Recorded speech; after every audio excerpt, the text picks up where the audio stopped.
magnets came in, but I haven't really had time to really do much with it. But I'm just playing around with them for right now. But what I was saying about magnets. Magnets don't come in monopoles. It's impossible because the way a magnet works. A magnet works by having a north and a south pole. All right, it's got to come. It's got to come. It's got to have a north and a south pole. It's got to be dipole. There's no way around it. That's how a magnet works.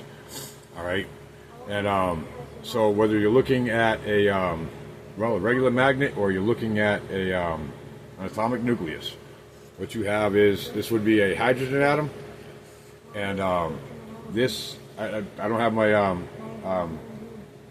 ferrofluid yet, stuff like that. They got iron shavings you can use. These lines here would be what we talk about when we talk about the magnetism.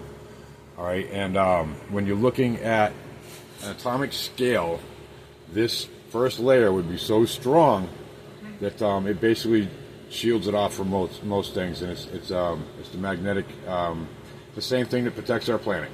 Our planet spins. We have iron. It generates a magnetic field, and it protects us from the radiation and stuff from the sun. And when you spin a magnet, all these lines get stronger, and you got more lines going this way and more lines, and this ends up being in your electric wires. This ends up being your electricity, because if you look at it this way, you end up with all these two different lines that are coming out like this, and then the other side comes out the other way, and when it turns, it's a trip. It's a trip. We're going to play more with that stuff when I get that ferrofluid. You're going to see some cool stuff.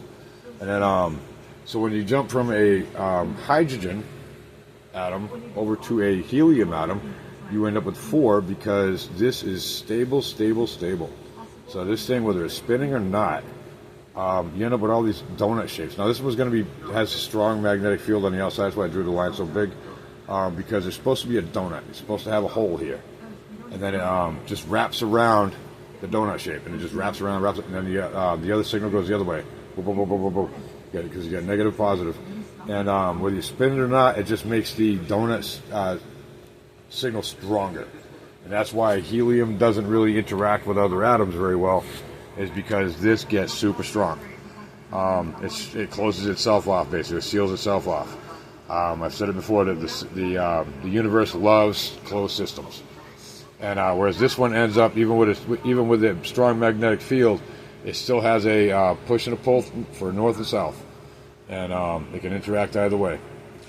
And like I said, these bad boys, we use multiples of these and big ones, and we take them around the wire, we go them across the wire, or up and down from. Actually, I don't know if we do. I think it's just across. Yeah, it's gonna be 90, or go it around, and you end up with electricity going through the wire, and because that's all the electricity is this flux. This is the energy that we're creating, all right, and this is the energy around that protects the atom. And so your first layer would be super small, super tight, and second layer has 4, and that's over here. Well, we're looking at massive scale. This is like countless amounts of atoms in here. How magnets work themselves, I'll get into later. They're a trip all within themselves. And how it works with metal and all that other stuff, and how it works with planets, the North Pole, South Pole, and how it works with sending out radiation. Oop, look at that. They're just lined right up. These things are strong. Like I said, I got to get my stuff. I'm going to start making styrofoam balls and putting these inside of them, so I can work with the balls a little bit better and make it all function a lot easier. Anyways, I got better stuff on the way. This is just first night.